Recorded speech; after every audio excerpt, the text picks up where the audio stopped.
In this lesson, we'll talk about the concept of increasing and decreasing functions and how everything fits together. Function is increasing or decreasing based on these criteria. If you've got two numbers with x1 less than x2, then the function value at x1 is less than the function value at x2, meaning the function is going up as x gets larger. But for decreasing, if x1 is less than x2, then x1's function value is greater than x2's function value. So as x gets larger, the function is shrinking. That's the idea of decreasing. Here's a beautiful theorem to put all this together to what we have. If a function's continuous and differentiable, then what we have is that if the derivative is greater than 0, the function's increasing. If the derivative is less than 0, the function is decreasing. And if the derivative equals 0, the function is constant. That's a handy thing to know. I want to give you guys a little proof of this, but what I'm going to do is write the whole thing, and then I'll come back and explain it. What we do is if we want to show that the function is increasing, and we're assuming the derivative is greater than 0, we choose an x1 and an x2, and we want to show that f of x1 is less than f of x2.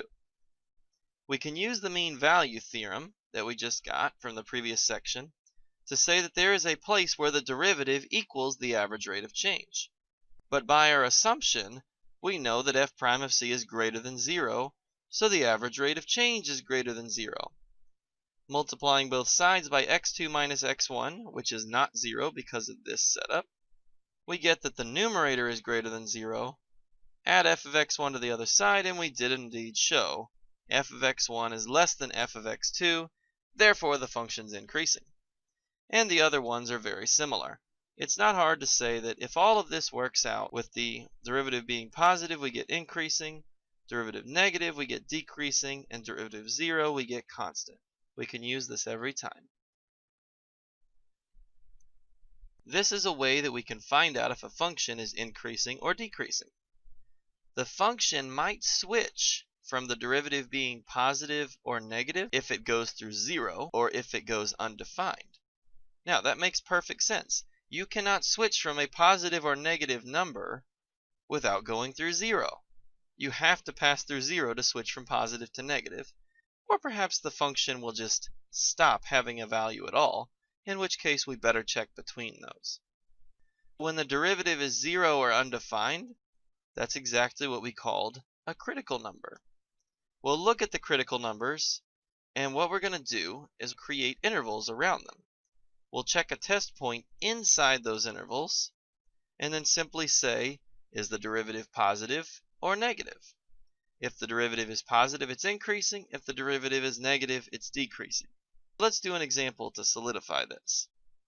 We've got this function f of x, and I want to calculate the derivative. F prime of x equals 3x squared minus 6x, and I'm going to find the critical values. The derivative is defined everywhere, so I simply set it equal to 0, and I'll factor out a 3x.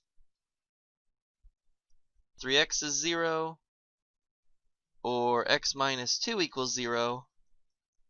I get x equals 0 or 2. Those are my critical values. So here's how I do this. I plot the critical values on a number line. And what I'm going to do is I cannot have the function switch from increasing to decreasing without going through these values.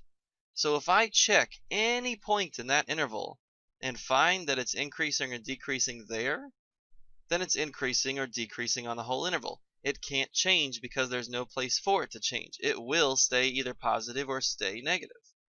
I will pick some test values. And I just choose something convenient between the intervals. It is important that it's not at one of these numbers.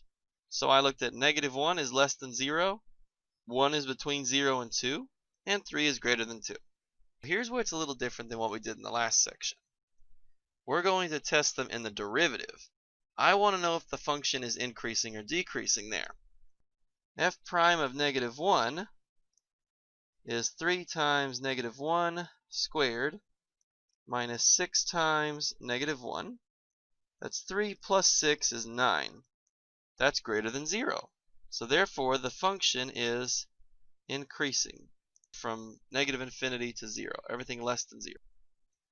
Next one is 1. I get 3 times 1 squared minus 6 times 1, which is negative 3, meaning the function is decreasing between 0 and 2. Finally, plugging in 3, I get 3 times 3 squared minus 6 times 3. That's 27 minus 18 is 9. Since that's positive, the function is increasing. Our test points gave us increasing, decreasing, increasing. Let's just write our final answer. The function is increasing on negative infinity to 0, union 2 to infinity, and it's decreasing only on 0 to 2. Again, find the critical numbers, put them on a number line, choose test points, and plug them in the derivative. Where the derivative is positive, it's increasing. Where the derivative is negative, it's decreasing. This gives us information about when the function is increasing and decreasing. Now we can talk about relative maxima and relative minima. We finally have enough. This is what we call the first derivative test. And it's a simple test. If the derivative changes from negative to positive, the function has a relative minima. And I can draw you a nice simple picture. If we go from decreasing to increasing, that's a relative minima. Switch from negative to positive, you will have a minimum there. But if we switch from positive to negative, we get a relative maxima. And then if it has the same sign, such as this or this, then it's neither a relative maximum or a relative minimum. That's it. If the function switches from decreasing to increasing, it's a min. If it switches from increasing to decreasing, it's a max. Otherwise, we drop it. This is where we finish off what we were doing a minute ago. This number 4 is to the previous list and not this one. Once we've got our critical numbers, we found where it's increasing and decreasing, we simply look. If it switches from decreasing to increasing, there's a min. If it switches from increasing to decreasing, there's a max. Let's do a few examples of this. And let's figure out where the functions have increasing and decreasing, and also the relative maxima and relative minima. First, take the derivative of the function. We get 2x minus 4. Now we need the critical values, so I'll set that equal to 0, getting me 2x equals 4 and x equals 2. We have a critical value, and we put our critical values on a number line. Then we pick test points. To the left of 2, I'm going to pick 0. That's always a great choice. To the right, I'll pick 3. Now, where do we put the test points? In the derivative. Remember, for increasing and decreasing, you plug them into the first derivative. The derivative was 2x minus 4. So I get negative 4 for the first one, and I get 2 for the second one. Remember, negative means decreasing, and positive means increasing. The function is increasing from 2 to infinity, and decreasing from negative infinity to 2. The relative max, well, let's find out. Is there one? No. It could only occur at critical values. And this one, this critical value, goes from decreasing to increasing. You can even look at the picture. That's definitely a minimum. None. Relative minimum. That occurs at 2, and I actually do not have the y value yet, do I? How do I find it? What function gives me the y value? It's the original function. If you're trying to find the y-coordinate, after you've done all the work to find where the max and the min is, the y values come from plugging it back into the original function. I'm going to just come over here and calculate f of 2. F of 2 is 2 squared minus 4 times 2. which is 4 minus 8, that's negative 4. And that completes the question. We've got a cubic function. So again, start off with the derivative. I get 6x squared plus 6x minus 12. And if I'm going to set that equal to 0, I'll factor out a 6 first. So I get 6 times x plus 2, x minus 1 equals 0. Now the 6 has no bearing on my answer, just divide it out if you want to. Whatever the case, I get negative 2 and 1 for my critical values. Plot them, negative 2 and 1, and choose test points. 0 is always a good test point. Negative 3 will work for the left of negative 2, and 2 will work for the right of 1. Always choose a test point between and around all your critical points, and then we'll plug them in the derivative. Remember, the derivative is used for increasing and decreasing. The function is used for y values. So let's calculate all these. F prime of negative 3 is 6 times negative 3 squared plus 6 times negative 3 minus 12. That's pretty big. Let's see. Negative 3 squared is 9. 9 times 6 is 54. 54 minus 18 is 36. And 36 minus 12 is 24. Next one is 0 squared plus 6 times 0 minus 12. That's pretty clearly negative 12.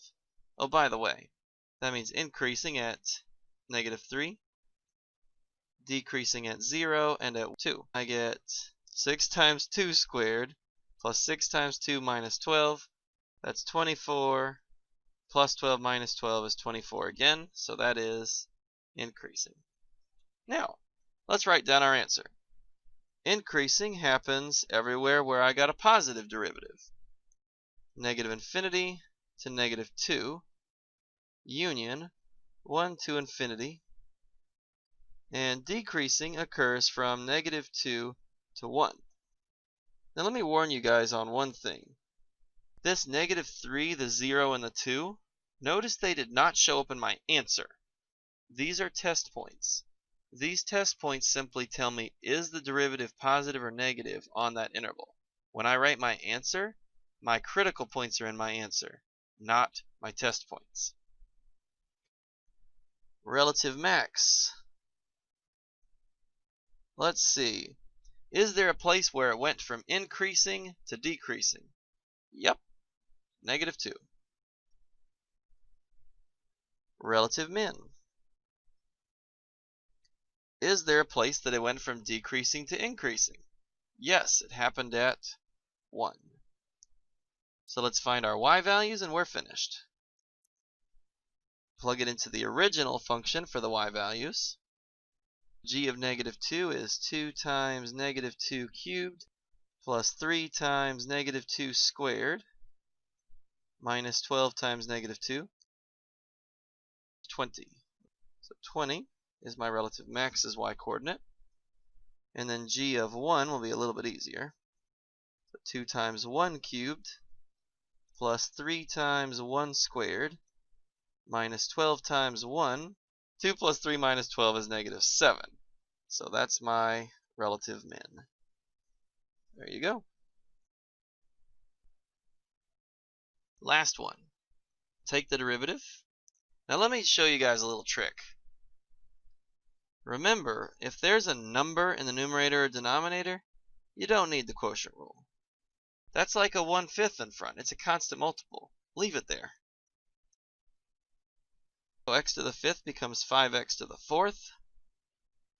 The 5x just becomes a 5, and so my derivative is x to the 4th minus 1. If I set that equal to 0, I can factor this. I get x squared minus 1 times x squared plus 1. But x squared plus a number is never going to be 0. Let's just avoid that entirely. Doesn't add anything to this discussion. But if x squared minus 1 equals 0, I get x squared equals 1, so x equals plus or minus 1. So those are my critical values. -1 to 1 goes on the graph. And then test points, I'll choose -2, 0, and 2. Again, you get to pick these, but choose 0 if it's a possibility. If one of your critical values is 0, you can't, but 0 is a nice choice usually. Plug them into the derivative to find increasing and decreasing. I'm going to use the x to the 4th minus 1. I get h prime of -2 is -2 to the 4th minus 1, which is 15. H prime of 0 is 0 to the 4th minus 1, which is -1. And h prime of 2 is 2 to the 4th minus 1, which is again 15. Increasing, decreasing, increasing. I should warn you guys of one thing. It's not always the case that it alternates. It may sometimes go increasing and then increasing again. Alright, with that said, let's write our final answer. Increasing is -infinity to -1, union 1 to infinity, again using my critical points. Decreasing is -1 to 1. The relative max, well look, where does it switch from increasing to decreasing? Increasing to decreasing is at -1. And the relative min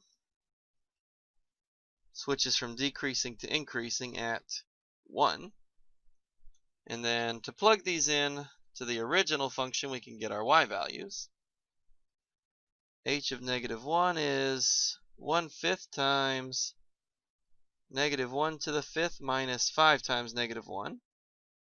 That's -1 plus 5 is 4, so I get 4/5. A little bit of a fraction work there, but you guys can handle it.